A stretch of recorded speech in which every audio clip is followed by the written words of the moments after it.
Welcome to the Bougie Baldie Podcast with your host, Kellie Rhymes.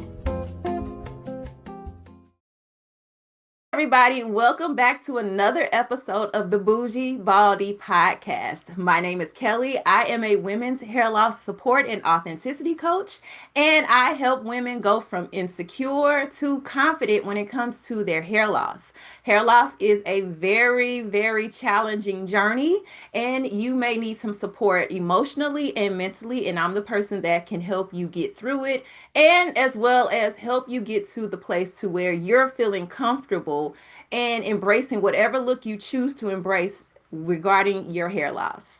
Now, today I have a very, very special guest. Her name is Tara Fields, and I'm going to tell you a little bit about Tara, okay? So, Tara Fields has been bald for about 7 years. She has severe scarring on the top left side of her scalp due to having two craniotomies, one in 2006 and another in 2016. Since being bald, she has learned the power of embracing her own flaws, and her deepest desire is to be able to empower other beautiful females who lack the self-esteem right now to own their confidence. All right, welcome, Tara. Hello. All right, so first of all, I struggled, of course, with saying the term craniotomies, and I'm sure I probably messed it up again. I don't know what that is. So can you tell the audience, what is that? It's a brain surgery. Okay. I've had 2 brain surgeries. Okay, that's major. Yeah. Anything with the brain, we know that's major. Okay. Right. So is it when do they kind of like take a piece of your skull out? Like, I know with brain surgery, they have to cut into your skull. So that's just kind of obvious. Yes. Is it like a hole or a line? Like, can you explain it? Well, what happened is, if you could see, I don't know if you can zoom in and see, there's a line in the middle of my forehead that goes over to my left side. Okay. Both surgeries were actually in the same location. I had a benign brain tumor called a meningioma. Like you mentioned, one in 2006 and the other in 2016. And it is where they cut your skull open, and you hate to say it like this, but they pull it back, your skin back, and they remove the tumors. Wow. And they had to do that twice. 2 times. Oh my gosh. I know that alone, just having surgery. Yes. Was just a major thing for you. So can you talk about, like, what was your experience going through that journey of having to have those 2 surgeries? Well, the first one was very rough because I was only 30. So 30 years old and being told that you have a brain tumor, you don't know what to expect. So that was hard for me. I was a single mom. My son was 8 years old at the time. So thank God I did have family support that was there for me throughout the process. There were some things that I did have to relearn. There, even now, as far as like my hearing, I have very limited hearing in my left ear. My second surgery, I wasn't prepared. I just started having headaches again. And so I went to the doctor. Like, I knew something was wrong with me, but I thought it was stress because I was going through a lot at the time. Okay. But unfortunately, he did tell me after we had several CAT scans that the tumor had regrown. So that led me into a state of depression because I absolutely did not want to have to go through that again. So it happened. I had my surgery November 8th of 2016, my second surgery. Fortunately, they were able to go into the same location and remove the tumor again. Okay. And since then, you hadn't had any regrowths and any complications. You've been good? Yes, I have. For the most part, I still have to go and get MRIs. Now, I do still have another meningioma in the back of my head. Where they come from, I don't know. How was I chosen one? I don't know, but it does not cause problems. We have to monitor it, every 6 months. Okay. So I've had a headache. And I tell people when they say, well, you got a headache. Yes, I've had a headache, a constant headache Mm. for a long, long time, but I've Okay. gotten used to it. Oh, I know Yeah. that's just something that's something you don't want to get used to. Like a No. headache is a nagging and Yes. irritating Yes. thing. And to Yes. constantly have to deal with that is not fun. No, it's not. And there are some activities that I can't participate in because it affects my, balance and that type of thing. I can't even walk backwards. I can't walk a long line backwards. And we Mm, always laugh about that, but it leads to dizziness. And there are just some things that I had to accept, okay. with having this. Okay. Well, thank you for sharing that and being like Sure. very open about that Yeah. because a lot of people wouldn't be comfortable, but you were. Mhm. So thank you for sharing. Now you said you had hair loss for 7 years, right? Yes. Now was it caused by the surgeries? Is it something like do you also have another form of alopecia? What caused you to, I guess, have hair loss? Have you been diagnosed with anything else or what? No, I have not been diagnosed with anything else. Actually, the few times that I have gone to the doctor and the dermatologist, they both said the same thing. It was just the hair loss from my surgery, Okay. severe scarring in the top of my head. Okay. Because actually, when you have anywhere you have surgery and there's hair, it has to be shaved. Right. And they really did shave it, and it just never did just grow back fully the way I was hoping that it would. So is your hair loss only in the area where you had the surgery, and your hair still kind of grows other places and you just cut it off, or Yes. okay, all right, that's Yes. what I kind of wanted Yes. to know. So like what have been some of like the initial, or I should say, what were the initial challenges when you realized like, hey, I'm gonna have to cut my hair off because of this surgery and this is the new look I have to have. What did you go through? Trying different things. Now I can go back to my first surgery. At Mm-hmm. 30 years old, there was no way in the world I would actually just walk around with a bald head. Right. Like I just couldn't see that. I never even thought about doing that Mm-hmm. because being young and there was fashion. But then turning 40, um, I really just didn't think about it hard because I'll be honest, what really just led me to it was because I was like trying all these different hairstyles. Right after surgery, I did the scarves. I would do different hair pieces or whatnot, and I was actually spending a whole lot of money. Just doing that, and I was like, I can't afford this. And what I do is I spend money getting not one weed, 2 weeds, 3 weeds at a time, just to see which one fits best because I did not want to go out, with the top of my head without hair. I Right. would do extensions and that type of thing. And one day I was just sitting and I was calculating and I said, I don't want to do this for the rest of my life. So there was a picture that I took. I'll never forget. My brother's a barber and Mm-hmm. he had come to my place and he shaved my hair before surgery. And I posted the picture and he's actually bald. Mm-hmm. And people just said, that's beautiful. And I wasn't expecting that. And Okay. so I gradually went into wearing a low haircut first. Because like I Mm-hmm. said, I had my own personal barber and there were styles that he would do. And so one day I just was like, I don't want anything. I think it was like this time of the year. And I Mm-hmm. just decided to accept it. And it was just that easy, huh? Yeah, I mean, honestly, it really was, but it's not to where I can say it didn't bother me because it did. It really did bother me. And it was kind of like tears were shed. And I felt like I was starting over. Mm-hmm. I Mm-hmm. did feel that way. Like I don't have to hide this. I don't have to keep it a secret. I want to be comfortable. So when do you think though that when you cut your hair that initial time and the people gave you all the compliments, do you think that helped you to Yeah. say, you know what, let me just wear it bald? Absolutely. There was Okay. no way. And like I said earlier, I didn't just go completely bald. Like I Mm-hmm. did partial quick weaves. I would where the sides were shaved and I had hair in the top. And then Mm-hmm. I would get lower with that and lower with it. I would do different colors like the blonde to blend in with my scalp, the Mm-hmm. platinum look. And then eventually I just went no hair. Okay. All right. Now, you mentioned a little bit earlier about your scar from the surgery. Yes. So, how did that affect you, or did it affect your self-esteem? Just the scar itself. Like, has that affected you? Yes, it has. Goes back to, once again, being 30 and Uh-huh. you have a scar in the middle of your forehead, that goes halfway your head all the way over to the side. And you can't really just see it, but on the left side, right above my ear, I have a Mm-hmm. keloid. Okay. So that really bothered me also. And I went through a lot of different procedures to get that keloid removed. So now it's flat. But in the process of that, I had to get used to it.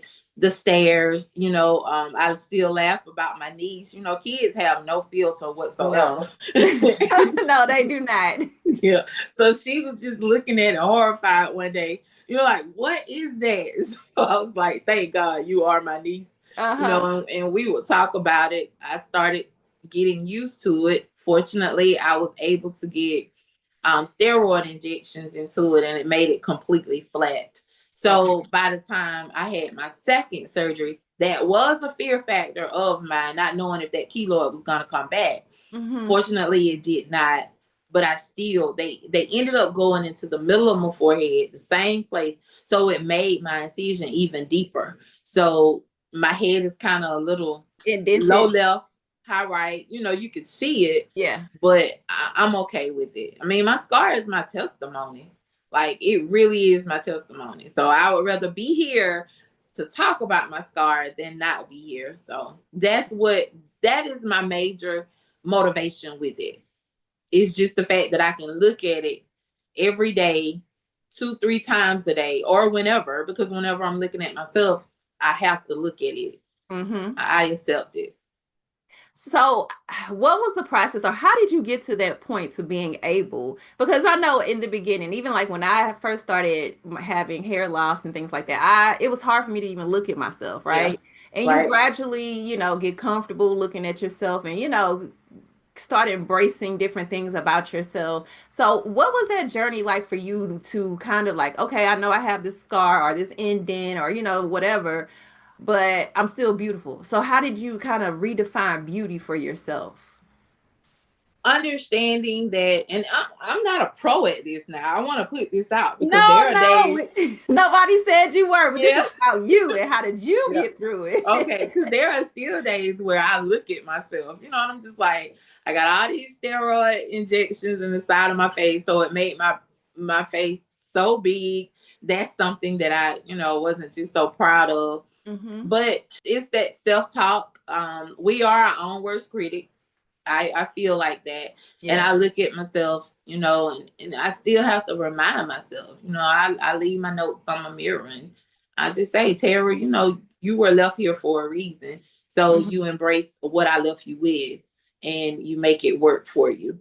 Um, and honestly, that's just where I am with it. Okay. Well, that's good, and I'm glad you're on the other side because there's a lot of people who aren't. You know what I mean? There's a lot of people really going through it. Right, right.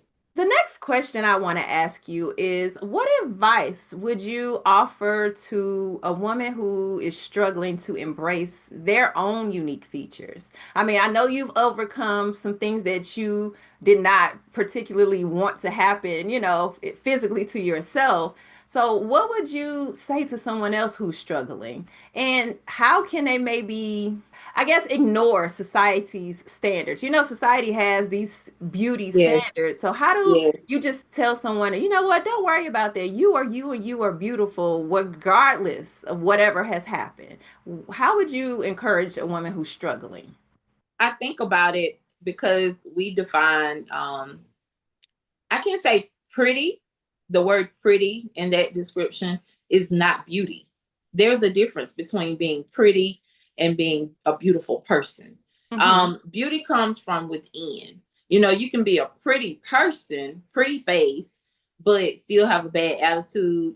So Mm-hmm. I use that to say you have to find the positives within. Focus on yourself, focus on ways to improve yourself within so that it does shine on the outside. And that does help to me with society and the different types of views that society states you're supposed to have. You know, we look at people that are we focus on clothing, we look at TV, we look at hair, you know, the long tresses of hair, and we think, oh my God, they're so beautiful. But we don't know what they have going on inside. We don't know what they have going on internally. So I do say that those are important factors. You have to focus within, pay attention within. Yeah, you know what? And I know I've ran into so many people who look beautiful and then their attitudes are just nasty. You're like, Yes, oh, yes, yes, okay, yes. yeah, I don't like you. Yeah, right. Or even when we see on TV, like just let's look at the reality shows. Like you'll see these beautiful women out here having these businesses and doing this and doing that, but they messy or Yes, or yeah. it's like, oh, I would not want their life at Right, all. Like right, you can keep it. I love my little life right here. right. I always try to do right by people. You know, you and I have my friends, some of them tell me they call me a public defender for others, and you know, but I just try to do the right thing, and I try to see stuff from different perspectives because I have to remember everybody doesn't think like me. Yeah. I do believe, you know, there's a difference in being nice and kind. You know, and it is a big difference. I'm a kind person. At least I try my best to be a kind person to everyone, and I try to smile. They always say I have a straight face, but I'm learning to smile more. That makes people open up more to you, you know. So those are some things that we can do also. Yeah, Thank you. and I'm the same way. I have like I don't know, a mean looking face, Yeah. and I'm just resting. It's Yes. everybody thinks I'm mad, and I'm like, Right. I'm not mad. I'm Not mad. fine. Yeah. So Yeah. I've been trying to work on not so much smiling, but trying to soften my appearance a little bit. Yeah. But Right. some things, you know, it's just natural. That's just how you are. You've been this way Right. all your life, so it's kind of like it's hard for me to be like, and then Yeah, it and I looks don't want to fake. do that. So I mean, I'm always trying to be like genuine, but Right. it's a struggle because I'm Right. like, I It am not is. mad, and then I get irritated when people keep asking, "Are you okay? Are you mad?" Like, Fine, nothing what's supposed to be happened. wrong with me, you know? So All right, so tell us, what are some things? I know for me, I when I was losing my hair and going through the whole journey, it's certain things you do to kind of make yourself feel better, or look better. Even when I shaved my hair off for the first time, even though I loved it, yeah. it was, well, not the first time, excuse me, the second time. That's when I loved it. The first time I did not. But like I would do things like always making sure I had cute earrings Yeah. on, or That's a just must. certain little things. So what are some things you do to kind of make sure you always feel good when you're stepping out the door? Because it's not easy to walk out the house bald, as a No. bald woman, especially because Right. people are always going to look. They're Yes. always going to be like, Yeah. So what are some things you do to make yourself or boost yourself up when you walk out the door? Everything you just mentioned, as far as the earrings, I'm gonna make sure I've started this self-care as far as having a bald head with my bald head, and I like to do a steady routine with Okay. washing, you know, and Okay, tell us about that routine. I want to hear.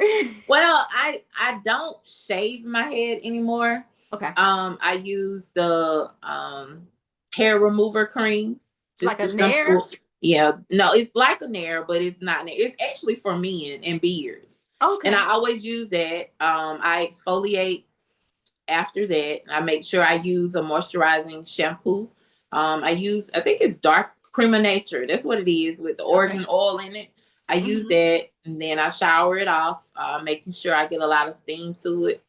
And then I use vitamin E oil, coconut oil. I mean, it's just a mixture. My head is gonna always be shining. I just want my head to shine. I want people to see my bald head, you know, and I That's try to right. make sure, yeah, like it's all together. But I laugh because I went from spending money buying wigs to once I got my bald head, I have to have lashes on. Like I don't Okay. have long lashes hmm naturally. I don't do the extra long ones, but I have a girlfriend that she started doing my lashes years ago, and I had to have lashes.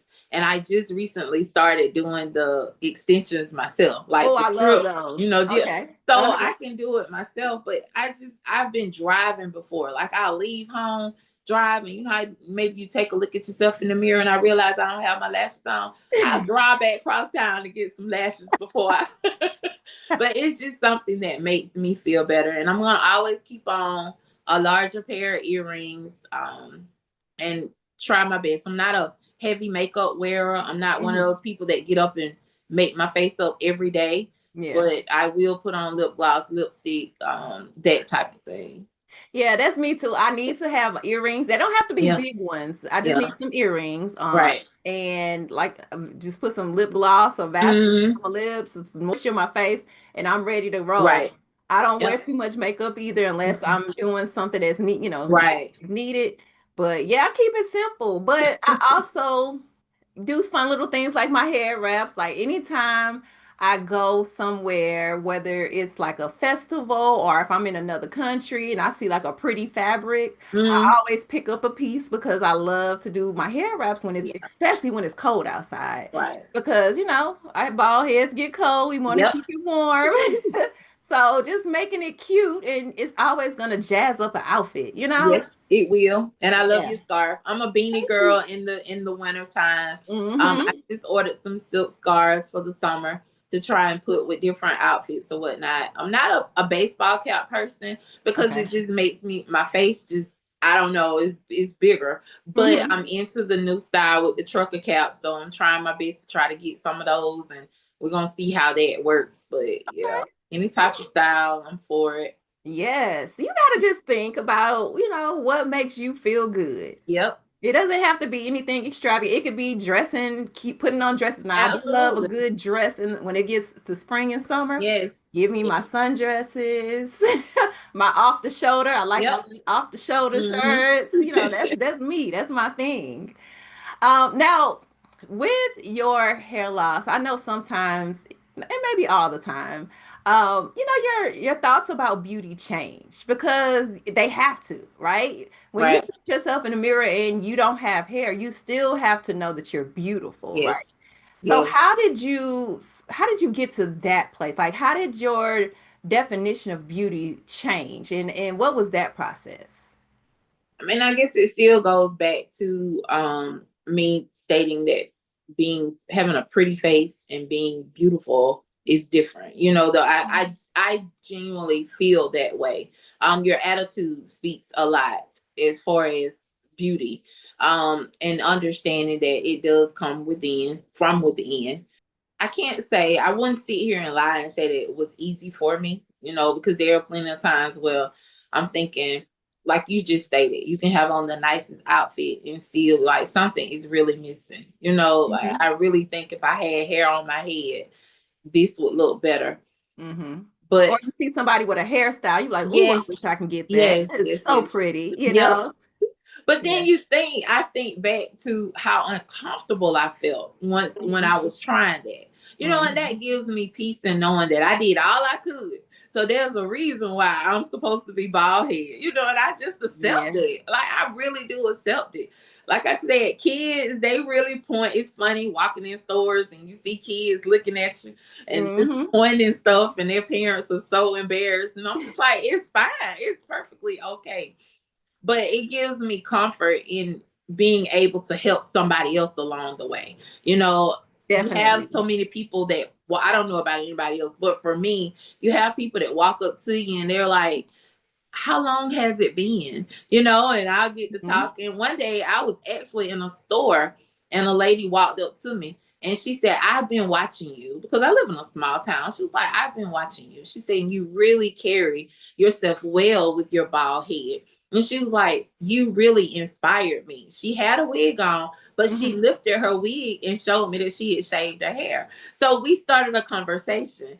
And I was Mm-hmm. asking her, I said, well, you're beautiful. Like, why not wear your bald head? And probably like 2 weeks later, she made sure that she came to my job because, like I said, I live in a small town. So Uh-huh. she knew where I worked and she showed she didn't have a wig on. And that meant the world to me, And I just Mm-hmm. told her, you make it work for you. So Yes. And yeah. I've had those similar Right. experiences, and it's just good, like you said, to be an inspiration to someone else, Mm-hmm. because there are a lot of women out here, and I'm not gonna say all, but there are a lot of women out here who have hair loss and they don't want to wear the wig, but they're Right. just afraid not to wear the Right. wig. But then you Right. also have women who have hair loss who like, I'm not showing the bald head, so I'm gonna Yeah. always wear this wig. So you have Right. different, aspects or different opinions about it, and that's fine. It's totally Mhm. fine. But to be an inspiration to someone else, and it's a beautiful thing. It is. It's a It really is. beautiful thing. So just accepting who you are, regardless of whatever it is you may not like. What was like the most powerful lesson you learned about just embracing you? Whether it was embracing, like you said, you don't like your weight, so just embracing that, or embracing your scar, or embracing the baldness. Like, have you learned any lessons from that, like about yourself? Yeah, I can truly say, I said a strong check on your strong friend sometimes. Mm-hmm. I am one of the stronger ones. I really am. When you go through different things in life, you tend to have a different perspective on it, and you appreciate life. There are things that you don't take for granted. So I think that would be my biggest lesson. I learned not to take life for granted. I appreciate some of the struggles that I have had. I don't have a horrible story. I really don't. Mm-hmm. It's just a matter of when you're growing and going through two brain surgeries, personality changes. That has been a lot. Like I said, I would not be right here if I was 30 years old. Mm-hmm. I still feel that I don't think I would have the confidence to be able to walk around with a bald head at 30 years old. But Mm-hmm. it's just me. I learned to appreciate myself. I found different talents that I have, Okay. that I was just sitting on simply because there were other things that I was focused on. And it's been great. It really has been great for me. Yeah, I can say, like, for myself, I guess the most valuable lesson, and it's not really related. Well, could it be kind of related to hair loss because it was Mm, a stressful situation. But when my like former husband passed away, like that was an extremely stressful yeah, situation. Now I was hard. already experiencing hair loss, Mm, but that kind of like took it to another level as well, right. because I was going through so many different things. But the lesson I learned just from that experience and just going through life, without hair, or, this part of life without hair, is that life is short. That's one Yeah. thing. And that made me realize, like, you don't have time to play. Like, No. you don't have time to just be out here without a purpose and a mission and actually working towards it? Right. Now, I'm not going to say I always knew what that mission or purpose was. Right. I may have had to dabble around or figure some things out, but I can say that when I actually made the decision to start talking about my hair loss and like Mm, getting into this space, that made me realize, or I'm still realizing, like, I think this is what I'm supposed to be doing. Like, hair loss happened to me for a reason. yeah. And I spent a lot of time saying, oh, no, I'm not going to talk about it, or I'm not going to share my experience, or no, I don't know these people online. They're going to say something crazy to me. Yeah. I went through a lot of that. But when I actually stepped into it and said, okay, it's like that surrender moment, like, Yeah. I'm gonna go ahead and do it. This is what you're telling me to do. So, all right, I don't know what's gonna happen. But from that, so many other things are happening. And Yeah. I'm enjoying what's happening. Yes. Versus before, it felt like, oh, I'm working, working, working. I'm tired, I'm burnt out. Now Yes. I'm like, I'm working, working, working, but I'm feeling good about this work, Yep. That's the So, truth. That's absolutely the truth. My purpose, I was just telling a seasoned friend of mine this the other day. I know mhm, my purpose is to help others. Like, I'm mhm, here to help others. I work with a local funeral home. I love it. People ask me all the time, how do you do it? But to just be able to help families through that weak moment in their lives, is good for me. There is a lot that I try to do, and the lessons are great in understanding and learning that I do have a purpose in life. definitely. We all do. We all Yeah, do. We we just got to do. figure it out. Right. Right. Sometimes we might get off track or trying to do something Yes. else or fulfill Yep. someone else's purpose when we need to be working on ours. But Yep. we get back to track eventually. Yeah, we do. We do. I'm So a sucker for helping others. So can you think about a moment in your life or, while you've had hair loss where you've just felt the most confident, like, or the most empowered? Have you had one of those experiences? And if you have, could you share what Yeah. that was? I won't just say moments of feeling empowered. It's just like I said, it's a normal thing for me. But I do find myself like I was saying earlier, where people will come up to me, and give me compliments. And I used to ask, it's like, are these people giving me compliments because they feel sorry for me, Mm-hmm. or what is it? So that used to bother me. Mm-hmm. But knowing that I'm there to, like, people pay attention to you, and there could be something that you notice in a person, you compliment them on, because that's the area that you're weak in within, if that Mm-hmm. makes sense. Mm-hmm. So being able to bring that out, I may not appear because I'm a talker, but I'm a very shy person. Like I'm kind of shy. Mm-hmm. So I really just haven't thought about a moment where I just felt extremely empowered. I have friends. I have a girlfriend that just asked me a few weeks ago. We were out and they wanted pictures. They were asking for pictures to be taken. So it was myself and two other bald women. And so Mm-hmm. she asked me later, she was like, you don't feel some type of way when people be wanting to take a picture? I always want to talk to you about your bald head. And I was like, no. She was like, it seemed like they just single you out. And I said, well, I don't look at it like that. If whatever I Mm-hmm. can do to help somebody, because you never know what they may have going on, So Right. that was just the way I always take it. I'm a silent empowerer, I guess, Mm-hmm. I know. I I just, totally get it. I yeah, totally get it. I'm that person, like, behind off this camera. I'm very kind of quiet, reserved. yeah, I'm silly, goofy, but I would yeah, consider myself an introvert. But when yep, I'm on, like, talking about this on the podcast or on anything, it's like I'm a different person. yeah, But I'm not a different person. Like, it's still a part of me, but yeah. this is the part of me that gets excited. This is the part of I me understand. that is social, more interested in meeting more people and really Yeah, getting to know the person I'm talking to, right. because I get it. that's a part of being an introvert too, though. Like, we Yeah, absolutely. like to genuinely get to know people and not have the fluffy conversation. We want to have a real conversation. Yeah, So that helps me too. But I'm the same way. I'm like, I could sit in the corner and be quiet and be very content for days. yep. And that's it. I never considered myself just an introvert, but I had someone to tell me, you really are. Like, you're a social butterfly in some ways, but you in a certain aspect, you really can just be by yourself, and in Hmm. conversation. I'm the hard question asker. I Yep. try to get deep down into it. Like, why? Well, so what's the root of this? It has to come from That's me. somewhere. And I know I've learned now as I've gotten older that I make people uncomfortable because people just they're not used to having real conversations. I They guess are so. used Maybe to that's the it. fluff.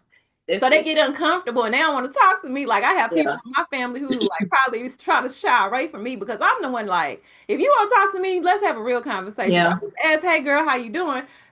Are you okay? Is Yeah. something happened? Like, I'm gonna be like, do you need some therapy? You may need to Yeah. go do this. Right. That one, and then I'm sure people like, girl, I don't want to hear all that, but that's me. Just say And I have to realize that everybody ain't gonna like it, and I gotta pull back, and yeah. but that's me totally. Like, Mhm. give me the deep conversation. Let me know for real what's up. I always ask the question when I notice like someone is acting kind of different. Have I ever done anything to offend you? Because honestly, tell me, because I may not know, and I want to make Hmm. this right. I just want to make it right. So maybe I'm a little too deep with it. I don't know.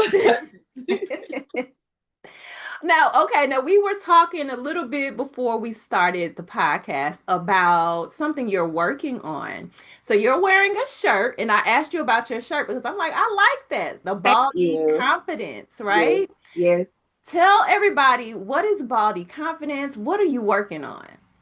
Bald head confidence is actually a movement, and Baldy is just the name that I'll use on the side for it. And Baldi Confidence is doing just what we're doing now. I want to be able to empower bald head women to actually start embracing their baldness. Like we were given bald heads for a reason. Whatever the reason is, we find a way to embrace that. Let's share some different ideas on what we can do to actually embrace it. Let's help each other with the confidence side of it. I am not to boast or anything, but I'm very confident in my wearing my bald head. Like I am. I don't know if it's just something internally, but I have not thought about hair since I went bald. I really haven't. And I just want women to not struggle with that. And for those that do struggle with it, let's still find a way that we can help them, in the struggle and not feel that it's the end of the world or not feel that they're not beautiful or loved because they do have a bald head. So, this is what I'm trying to do.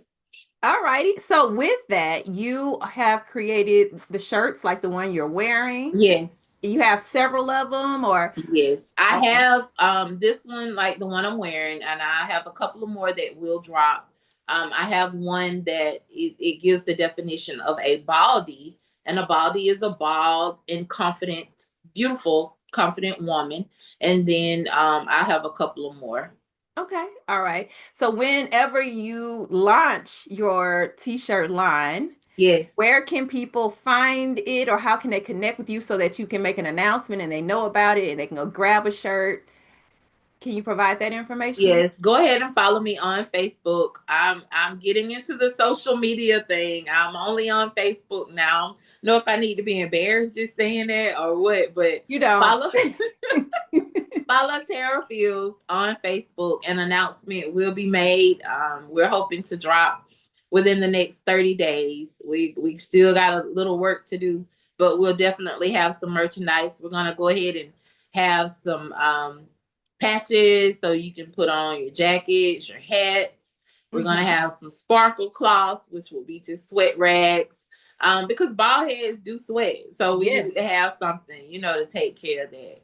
And we're hoping to have some other maintenance items for bald heads. Okay, good. Yes. Okay, so you're gonna have the merchandise. Yes. Now, what else are you gonna be doing?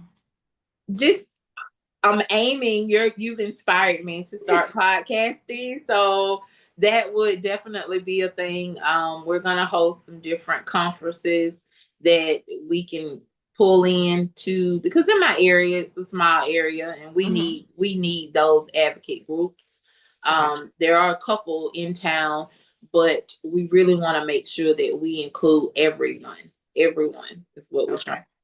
Good. Now, Tara, I was not going to let you get off this podcast without talking about everything you're planning on doing besides your merchandise. So, I have to pull that on out of you. Yeah, you did. You pulled it out. And I'm excited. Like, this is my first podcast and I'm I was excited to do it. It was just something that I decided to do. I saw you and I was like, okay, it's like, you look, and I was like, I think I'm gonna give it a try. Yes. And I'm glad I did. Yep, there you go. And you've had a great experience. Now you're confident and ready to do your own podcast, and we will be able to tune in and listen to all of your great content, as well as see some of your great events that you'll have coming up in your merchandise, right? Yes, ma'am. Yes. All righty. Well, thank you so much, Tara, for sharing your story, being open, being vulnerable, and comfortable, just talking about your journey. Okay. Thank you so much. You are welcome. All right, you guys. I'm about to wrap it up soon, but before I wrap it up, I gotta have an announcement.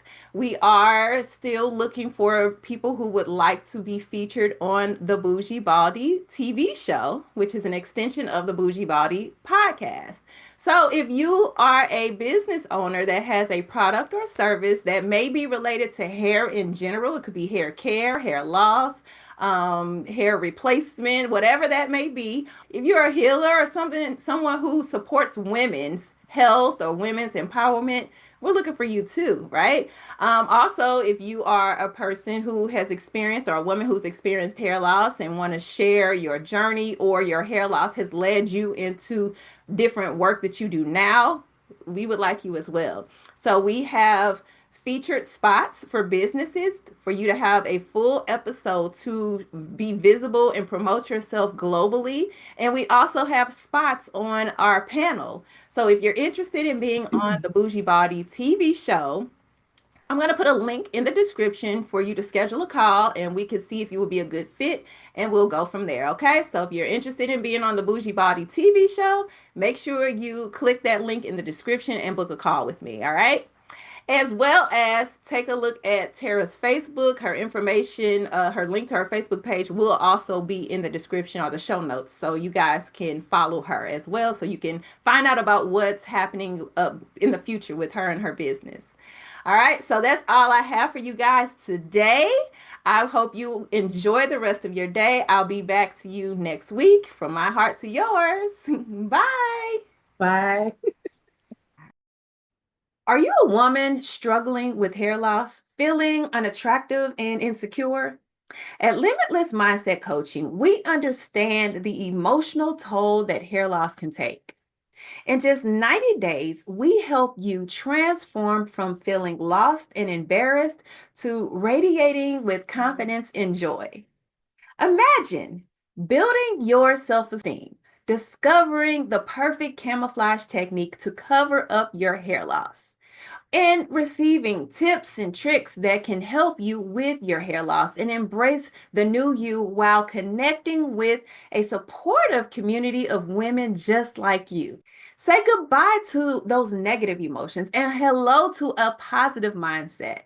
Picture vibrant new relationships, walking through the room with your head held high, participating in social events and activities again, and living a life filled with happiness. Are you ready to take that first step? Well, visit www.limitlessmindsetcoach.com or click the link in the description today, and let's embark on this empowering journey together. Thank you for watching the Bougie Baldie Podcast. Don't forget to subscribe